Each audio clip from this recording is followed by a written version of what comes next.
Gaya ng sanggol, kayo'y manabik sa dalisay na gatas ng espiritual upang lumago kayo tungo sa kaligtasan. Number 3, sapagkat naranasan ninyo kayo ang pagdadala ng Yung pangilan. Ayun. Doon po makikita po natin sa verse 1 to 3 po, mga Thank you po. Salamat po. Ay, natatanggal na. praise. Okay po.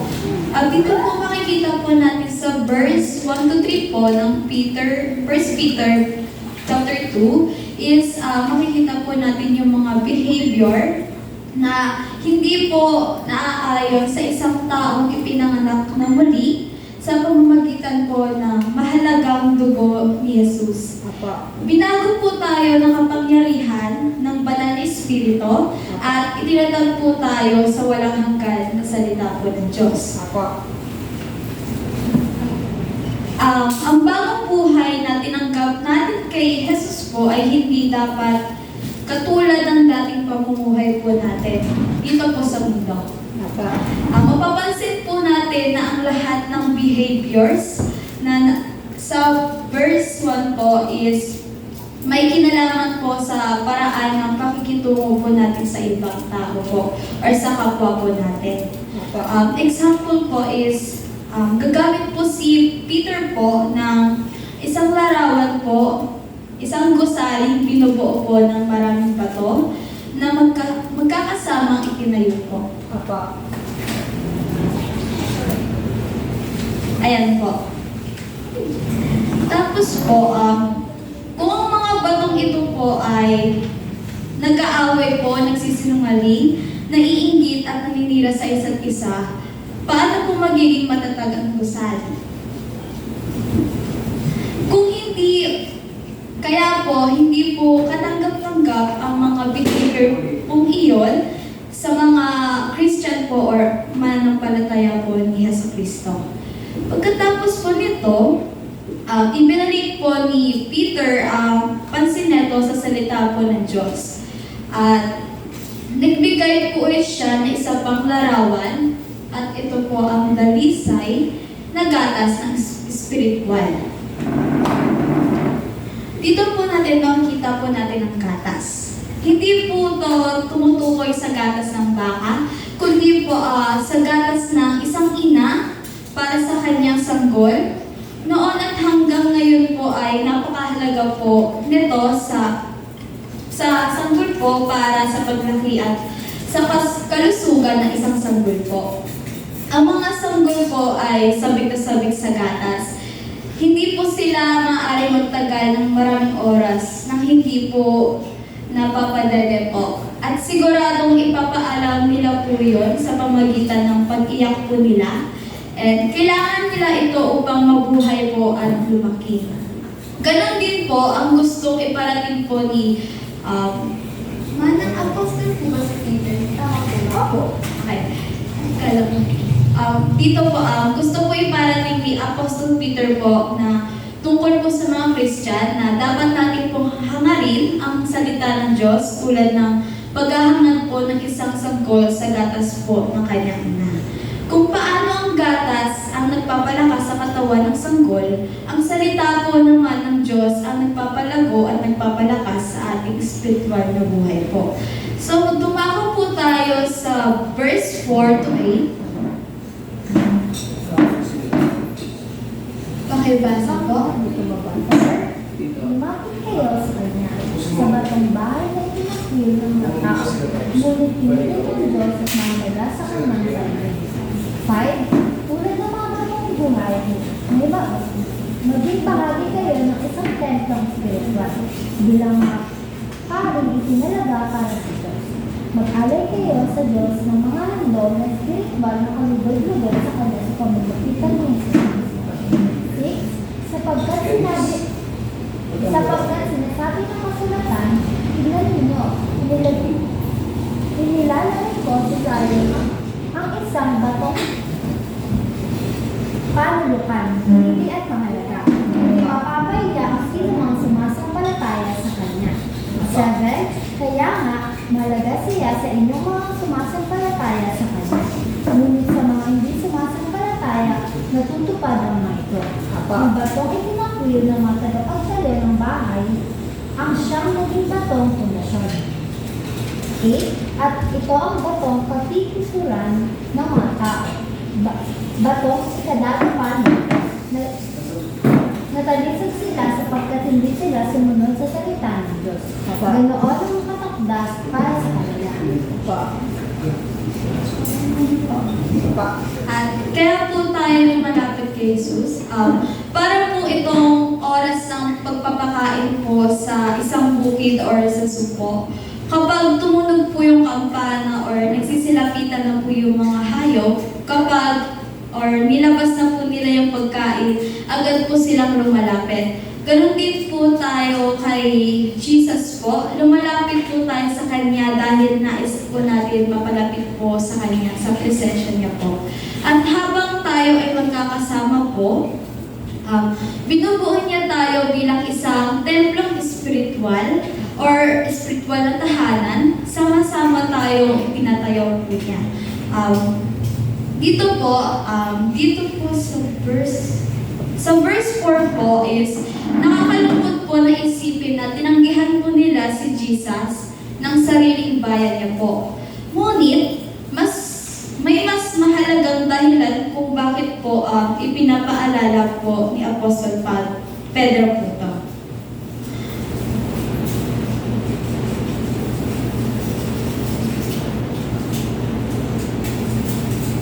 Bakit natin hahayaan ng mundo ang magtakda kung ano ang tama at mali? Gayon ang mundong iyon din ang tumanggi po at nagpako kay Jesus sa krus po. Sa halip po, tayo po ay lumapit kay Jesus at maglingkod bilang pari po sa kanyang iglesia. Bakit po bilang pari?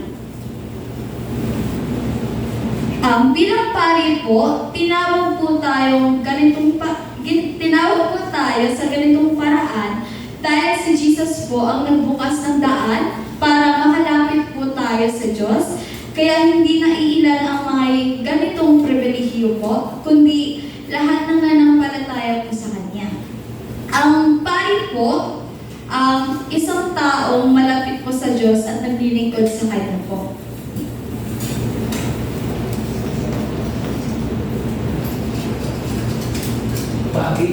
Pari po. Mas magandang gamitin. Tingnan mo anong gamit yan. Anong gamit yan? Anong word ang ginamit? Pari po. Para daw ang gamit. Kasi pari yung gamit. Oo. Kasi ito na tagapagturo. Tagapagturo na lang. Okay po. Mas maganda. Tagapagturo. Tagapagturo po. And ano naman po ang mga handog na inaalay po natin ngayon? Ayon po sa New Testament, ito po ang pagpupuri po natin sa Diyos, paggawa po ng mabuti, pagbabahagi ng mga blessings po natin, pagtutulungan bilang magkakapatid po kay Jesus Christ po. Ngunit, para sa mga taong tumatanggi po kay Jesus, siya ang nagiging dahilan ng kanilang pagkatisod po. At sino man tumatanggi po kay Kristo ay matitisod po sa Kanya. Ang salitang matisod po ay pinagmulan po sa isang skandalo sa maraming tao po. Si Jesus po ay naging isang iskandalo po sa kanila dahil po ang kanyang mga aral po at katotohanan ay salungat po sa mga paraan ng pag-iisip po nila or sa mundo po. Dumako po tayo sa living stone or mga batong buhay po. Si Jesus po ay hindi lamang po isang bato or pundasyon, siya po ay buhay at makapangyarihan na kumikilos. Kaya po siya ang tinawag po ni Apostol Peter na isang living stone or batong buhay. And tinawag po ni Jesus si Peter tinawag po ni Jesus si Simon na Peter po Ang ibig sabihin po kasi ng Peter, Peter po is, galing po siya sa Griego na Petros, na ibig sabihin po ay munting bato po. Si Pedro po ay isang bato na ginagamit ng Diyos sa pagtatayo ng iglesia po. Ginagamit po siya ginagamit po siya ng Diyos na mas lalo pa pong tumibay yung iglesia po nila. Sinasabi rin po ni Jesus na itatayo niya po ang kanyang iglesia sa matibay na pundasyon po ng pananampalataya po kay Kristo. At dito po tayo kabilang. Nais po ni Apostle Peter and Pablo na makita ang mga Kristiyano ang kanilang sarili bilang mga bato sama-samang itinatayo ng Diyos upang ang kanyang templo po at ang mga mananampalataya po mula sa iba't ibang bansa, kultura, or panahon po ay pinagdurugtong ng Diyos upang maging isang dakilang tahanan po para sa kanyang kalulhatian po.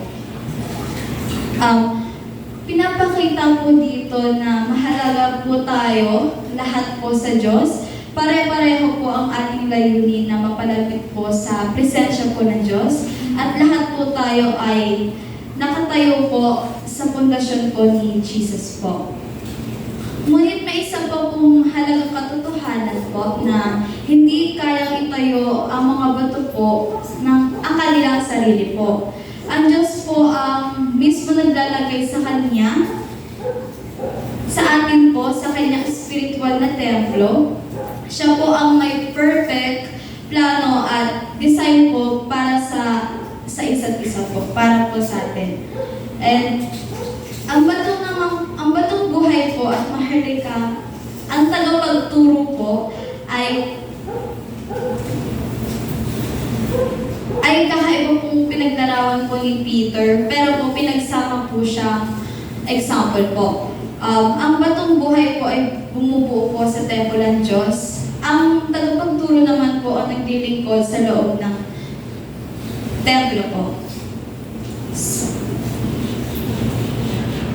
Dumako po tayo sa 9 to 10 po.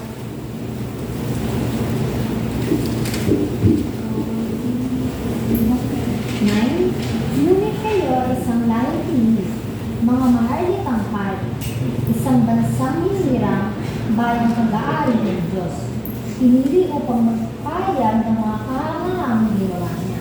Siya ang tumawag sa inyo mula sa kadiliman patungo sa kanya kahangahamang kaliwanagan. 10. Kayo ay hindi bayan ng Diyos noon.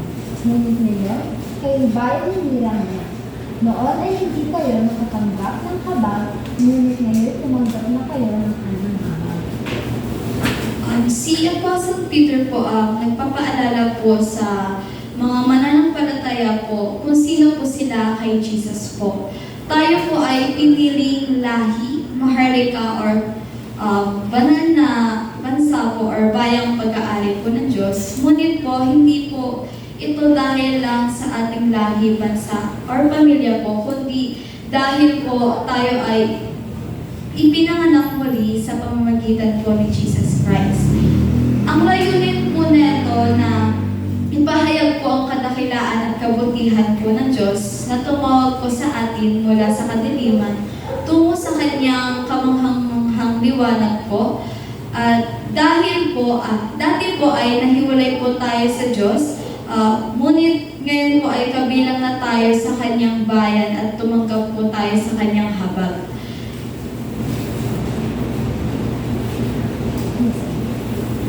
Sinasabi din po dito ni Apostle Peter na ang buhay po ng Kristiyano ay hindi lamang po tungkol sa individual po or personal, kundi po sa magiging bahagi ng pamilya or bayan ng Diyos po. Bilang mga anak po ng Diyos, tayo ay bahagi ng pagkakinanlang at bagong layunin, bagong relasyon po sa Diyos, kaya dapat po tayong mamuhay po para sa Kanya, walhatian at paglingkuran po siya kasama ang ating kapwa po. Yun lang po.